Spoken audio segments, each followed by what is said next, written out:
galatoomii jirutti waan akka dabalatadha. Warreen gartee nageenya nu eegaa jiran Abdurrazaaq fa'aa TV Abdurrazaaq hedduu guddaa galatoomfadhaa. Mee hamilee laafannaa bisaanii.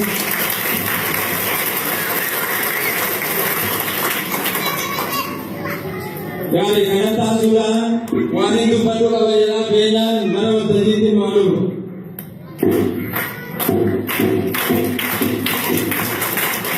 Ini kok hormon gatoma yaadannoo qaba.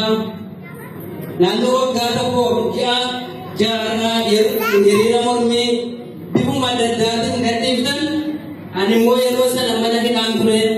Har'a immoo yennoo keessan dhagaamee ani illee waan dhagaamee har'a isinii wajjiniin namoota akka koo jedhamanii turaniin har'a yeroo hiriirratti isinii waliin hirmaan nan gammadaa galatoomaa dhaamsi koo kana itti fufee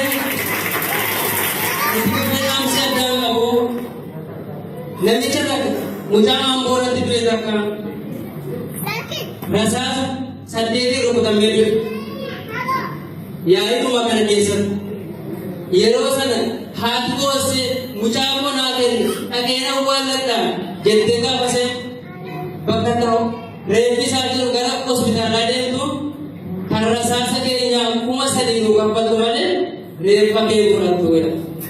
Ilaalaa gara jabee diinummaa ilaalaa hubadda lafti keenya lafee keenya wal tumsinu wal hajabeessinu yoo xiqqaan Oromoo mooraa mana hidhaa adda addaa keessa qaalleetti maayikalaawii yoo argitan obbo Ahmad Kamal waggaa 7 waliin nama mana hidhaa keessa turedhaan ni beeka as keessallee jira.